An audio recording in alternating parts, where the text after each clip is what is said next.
Hello student, K J knowledge hub के YouTube channel पर आपका स्वागत है। आज हम भारत के क्षेत्रफल और जनसंख्या दोनों की दृष्टि से, क्षेत्रफल की दृष्टि से केंद्र शासित प्रदेशों में ये जो केंद्र शासित प्रदेश है इसका स्थान जो है 5वां है और जनसंख्या में भी इसका स्थान 5वां है। तो आज हम दादर नागर हवेली और दमन और दीव के बारे में अध्ययन करेंगे, इसके बारे में जानकारी प्राप्त करेंगे। जैसे कि आपको पता है कि 26 जनवरी 2020 के पहले दादर नागर हवेली और दमन और दीव जो थे दोनों अलग अलग केंद्र शासित प्रदेश थे, लेकिन 26 जनवरी 2020 को यानी 2020 को भारत सरकार ने इन दोनों केंद्र शासित प्रदेशों को एक जगह करके एक नया केंद्र शासित प्रदेश बनाया जिसका नाम दादर नागर हवेली और दमन और दीव रखा गया। तो स्टूडेंट देखते हैं, केंद्र शासित प्रदेश का नाम है दादर नागर हवेली। दादर नगर हवेली, दादर नगर हवेली और दमन और दीव दीव। आपको पता है कि दादर नगर हवेली की राजधानी सिलवासा और दमन और दीव की राजधानी जो थी दमन थी।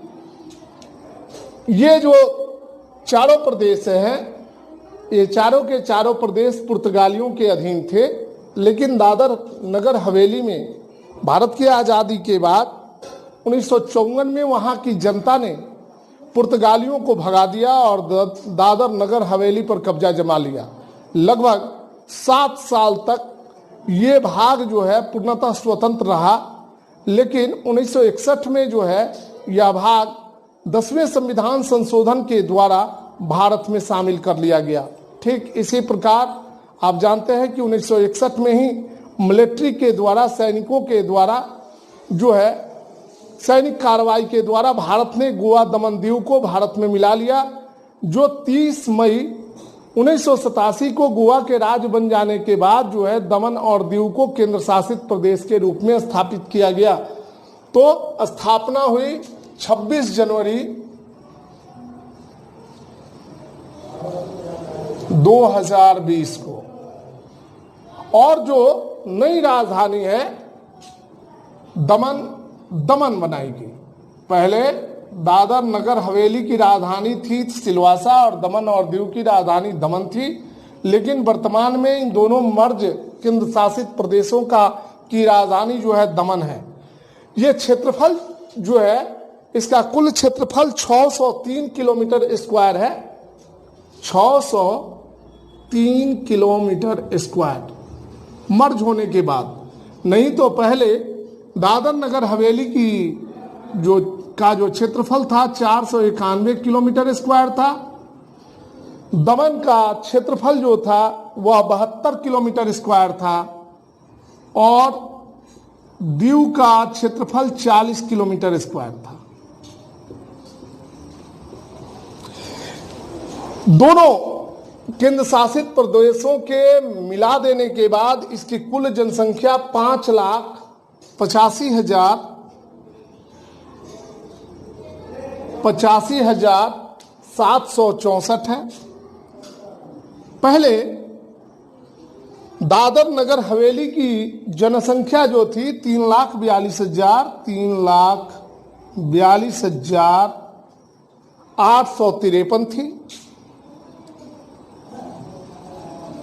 और दमन और दीव का जो जनसंख्या था 2,42,911 था। 2,42,911 था।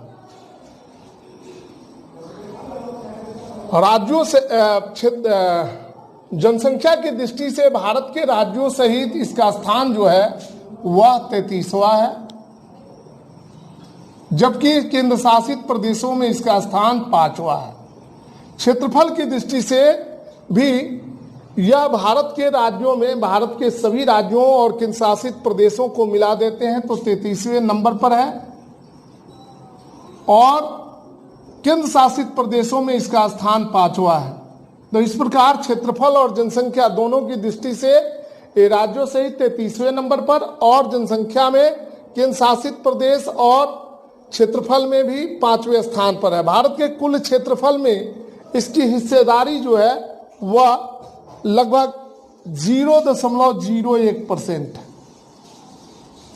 जबकि जनसंख्या में इसकी हिस्सेदारी 0.05% है। ये सभी जो है डाटा, ये जनसंख्या से संबंधित जो डाटा दिया गया है ये 2011 की जनगणना के अनुसार है। ठीक है। अब स्टूडेंट आप वीडियो को पॉज करें और इसे नोट करें। प्रश्न नंबर 9 तक हम लोग पहुंचे हैं।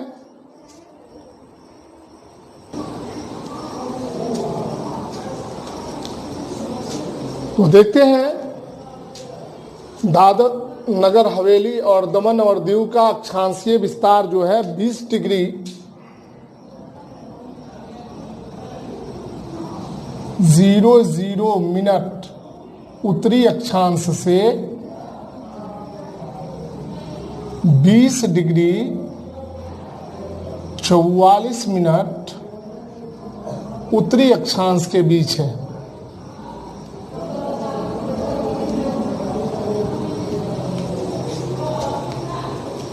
जिसमें दमन का जो है दादर नगर हवेली का अक्षांशीय विस्तार जो है ये 20 डिग्री 00 मिनट से नॉर्थ टू, ये जो है 20 डिग्री 25 मिनट उत्तरी अक्षांश के बीच अवस्थित था। 20 डिग्री 25 मिनट उत्तरी अक्षांश।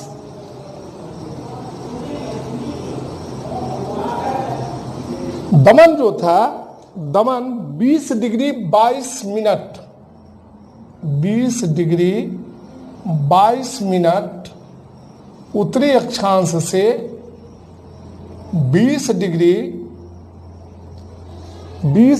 27 मिनट उत्तरी अक्षांश के बीच अवस्थित था।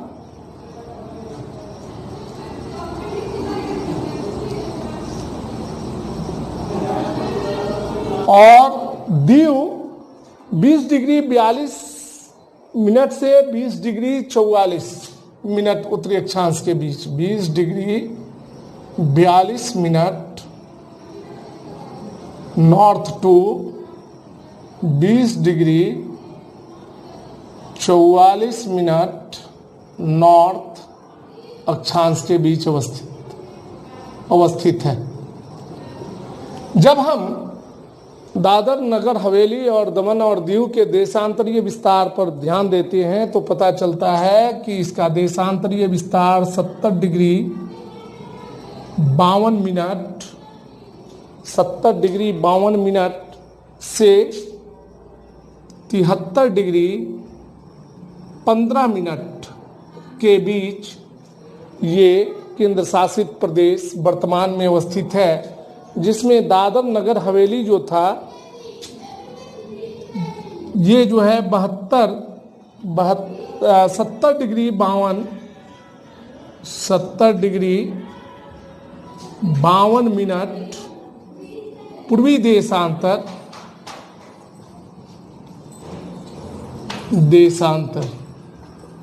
सॉरी स्टूडेंट, ये पूर्वी देशांतर, जबकि दादर नगर हवेली जो है 70 डिग्री 52 मिनट से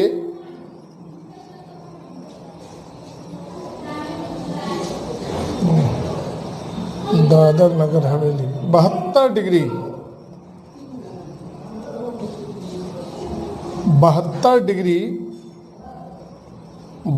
डिग्री 50 मिनट से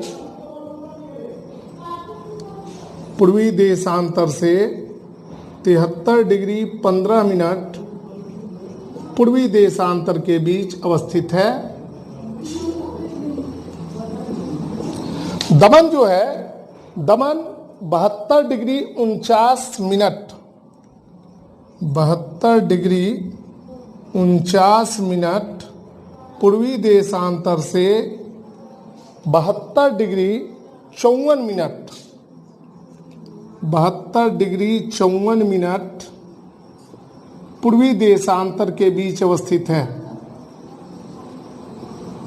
दीव जो है ये 70 डिग्री 52 मिनट पूर्वी देशांतर से 71 डिग्री 0 मिनट पूर्वी देशांतर के बीच अवस्थित है। चौहद्दी पर जब हम ध्यान देते हैं तो दादर नगर हवेली की चौहद्दी ये जो है गुजरात और महाराष्ट्र राज्य से घिरा हुआ है। गुजरात और महाराष्ट्र,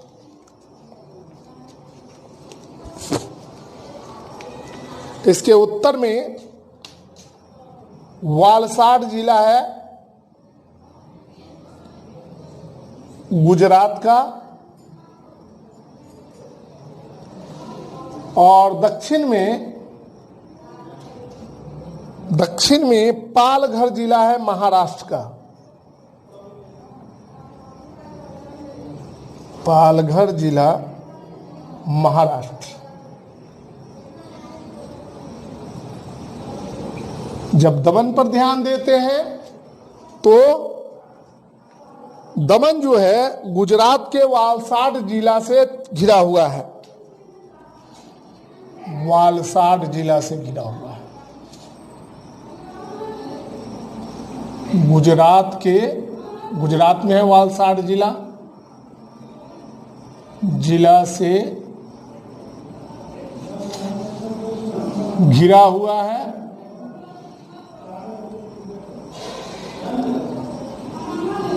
जबकि दीव जो है जूनागढ़ जिला से घिरा हुआ है। दोनों जिले जो हैं गुजरात के हैं, जूनागढ़ जिला से घिरा हुआ है। जूनागढ़ और वालसाड जो है दोनों गुजरात के जिले हैं, जूनागढ़ से घिरा हुआ है।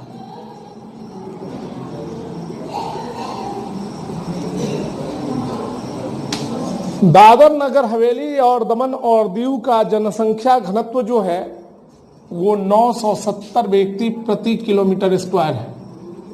970 व्यक्ति प्रति किलोमीटर स्क्वायर। जबकि दादर नगर हवेली का जनसंख्या घनत्व जो है वो 700 व्यक्ति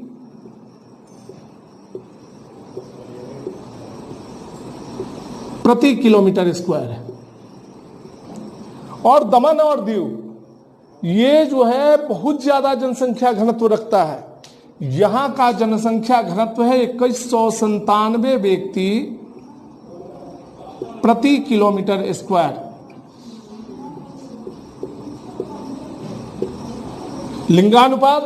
लिंगानुपात को जब हम देखते हैं तो दोनों केंद्र शासित प्रदेशों का मिला हुआ लिंगानुपात जो है वह 711 व्यक्ति 711 स्त्रियों पर 1000 पुरुष है। जबकि अगर अलग अलग देखते हैं तो दादर नगर हवेली का जो लिंगानुपात है वह 775 स्त्री है और पुरुषों की संख्या 1000 है। और दमन और दीव का जो लिंगानुपात है 618 स्त्रियों पर 1000 पुरुष है। तो इस प्रकार स्वतंत्रता, सबसे पहले हम स्वतंत्रता के बारे में अगर ध्यान देते हैं तो हम पाते हैं कि 2 तारीख 1954 में जो है दमन ने पुर्तगालियों से दादर नगर हवेली की जनता ने पुर्तगालियों से स्वतंत्रता प्राप्त कर ली थी 2 अगस्त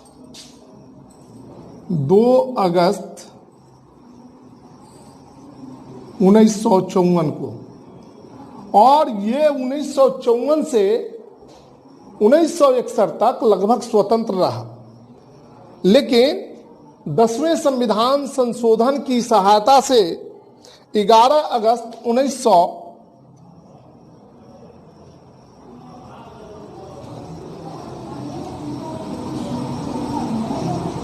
19 दिसंबर 1961 को इस राज्य ने भारत में विलय होने के प्रस्ताव को मंजूर कर लिया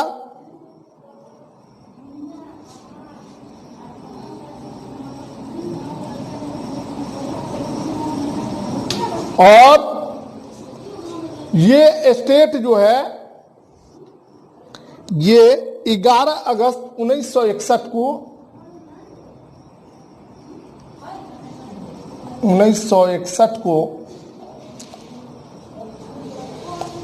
11 अगस्त 1961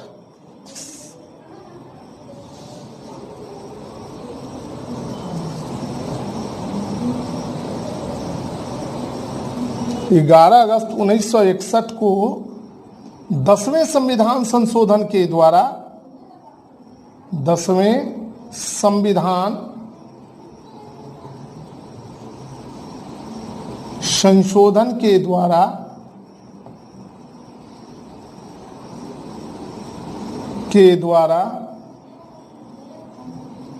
भारत में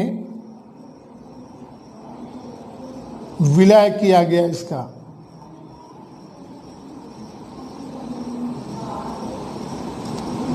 जबकि 19 दिसंबर 1961 को केंद्र शासित प्रदेश के रूप में इसे स्थापित कर दिया गया, केंद्र शासित प्रदेश बना। ये हमने दादर नगर हवेली के बारे में बतलाया। दादर नगर हवेली पुर्तगालियों के कब्जे में थे। यहाँ पर पुर्तगाली जो थे उनका अधिकार था। तो वहाँ की जनता ने 2 अगस्त 1954 को पुर्तगालियों के खिलाफ विद्रोह कर दिया और दादर नगर हवेली पर अपना कब्जा जमा लिया। पुर्तगाली भाग खड़े हुए। 11 अगस्त 1961 को भारतीय संसद ने 10वें संविधान संशोधन के द्वारा दादर नगर हवेली का विलय भारत में किया और 19 दिसंबर 1961 को इस दादर नगर हवेली को केंद्र शासित प्रदेश के रूप में मान्यता मिल गई।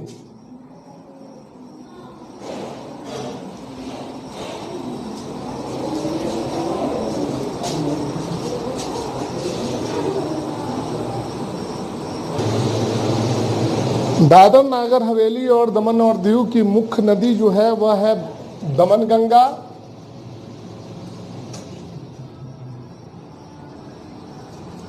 भगवान नदी का नाम है भगवान और कालेम। आप जानते हैं स्टूडेंट कि पूर्व में भी जब दादर नगर हवेली और दमन और दीव जब अलग था तो इसका जो था उच्च न्यायालय वह मुंबई उच्च न्यायालय था। मुंबई उच्च न्यायालय आज भी इस केंद्र शासित प्रदेश का उच्च न्यायालय मुंबई है, मुंबई उच्च न्यायालय। दमन और दीव की स्थापना जो है 30 मई 1987 को हुई थी। जब गोवा को राज्य बना दिया गया तो केंद्र शासित प्रदेश के रूप में दमन और दीव की स्थापना 30 मई 1987 को हुई थी। लेकिन भारत में इसका विलय जो है आप जानते हैं कि 16 दिसंबर 1961 को भारतीय सेना ने गोवा, दमन और दीव पर मिलिट्री कार्रवाई के द्वारा जो है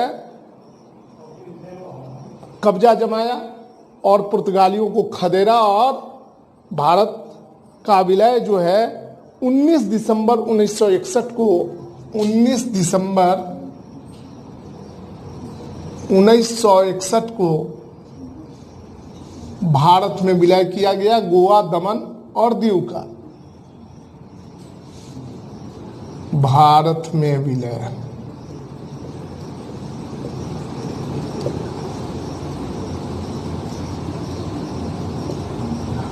पुर्तगाल की सरकार जो थी भारत में विलय के उपरांत जो है मान्यता नहीं दी थी। गोवा, दमन, दीव और दादर नगर हवेली की मान्यता जो है पुर्तगाल की सरकार ने 31 दिसंबर 1974 को दी। 31 दिसंबर 1974 को। राष्ट्रीय राजमार्ग की लंबाई जो है वह कुल जो है इस स्टेट में वह दादर में है 32.6 किलोमीटर दादर में, और 21.9 किलोमीटर दमन और दीव में। तो इस प्रकार इन दोनों को अगर हम ऐड कर देते हैं तो 9 6 15, 2 1 3 1 4 3 2 5, 54.5 किलोमीटर जो है राष्ट्रीय राजमार्ग जो है गोवा, दमन, दीव और दादर नागर हवेली में प्रेजेंट है। साक्षरता दर जो है दादर नागर हवेली की साक्षरता दर 77.6% है, जबकि दमन और दीव का साक्षरता दर जो है 87.07% है। यहाँ से आप जानते हैं कि दादर नगर हवेली से 1 लोकसभा सदस्य चुने जाते थे, दमन और दीव से भी 1 लोकसभा सदस्य चुने जाते थे। तो इस प्रकार इस केंद्र शासित प्रदेश से लोकसभा सदस्यों की संख्या जो है 2 है। आधिकारिक भाषा जो है दादर नागर हवेली और दमन और दीव की आधिकारिक भाषा है कोंकणी, गुजराती,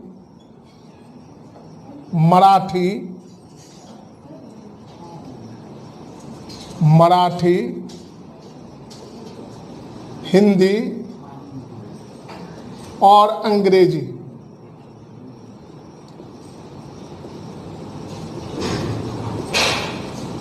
प्रशासनिक राजधानी आप जानते हैं कि दादर नगर हवेली की राजधानी सिलवासा थी और दमन और दीव की राजधानी दमन थी। तो वर्तमान में इस केंद्र शासित प्रदेश की राजधानी जो है दमन है, और यहाँ के प्रशासक जो हैं, जो केंद्र सरकार के प्रशासक जो हैं, प्रशासक जिन्हें नियुक्त किया है केंद्र सरकार ने, उनका नाम है प्रफुल्ल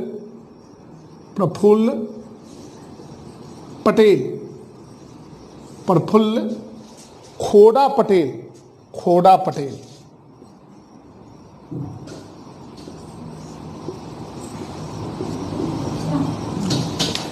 कुल जिलों की संख्या 3 है, थाना 4 है, नगर पालिका 2 है, एक दमन में और एक सिलवासा में। नगर निगम नहीं है, नगर पालिका सिलवासा में और एक दमन में। और कुल गांवों की संख्या जो है वह है 70 DNH, यानी दादर नगर हवेली में 70 गांव हैं, और आपको 15 गांव जो है दमन और दीव में है। इस प्रकार टोटल गांवों की संख्या 85 है। पंचायतों की संख्या जो है 20 पंचायत जो है दादर नगर हवेली में है, जबकि दमन और दीव में 4 पंचायत हैं। इस प्रकार पंचायतों की संख्या 24 है। पुर्तगालियों ने मान्यता दी, पुर्तगाल की सरकार ने 31 दिसंबर 1974 को राष्ट्रीय राजमार्ग की लंबाई दोनों केंद्र शासित प्रदेशों के मर्ज रूप में 55.5 किलोमीटर है, और ये जो है ऊपर वाला 32.6 किलोमीटर ये दादर नगर हवेली में है, 21.9 किलोमीटर दमन और दीव में है राष्ट्रीय राजमार्ग की लंबाई। साक्षरता दर जो है दादर नगर हवेली में 77.6%, दमन और दीव में 87.07%। लोकसभा के सदस्य जो है एक दमन और दीव से चुना जाता है और एक सदस्य पहले जो है दादर नागर हवेली से चुना जाता था। इस प्रकार यहाँ से लोकसभा के 2 सदस्य चुने जाते हैं। राज्यसभा, चूंकि यहाँ विधानसभा है ही नहीं, तो राज्यसभा का कोई भी सदस्य यहाँ से नहीं चुना जाता है। तो इस प्रकार स्टूडेंट आज हमने आपके सामने दादर नगर हवेली और दमन और दीव केंद्र शासित प्रदेश के बारे में महत्वपूर्ण जानकारी साझा की। अगर आपको यह हमारा वीडियो अच्छा लगे तो आप इसे लाइक करें, शेयर करें, सब्सक्राइब करें। धन्यवाद। यस।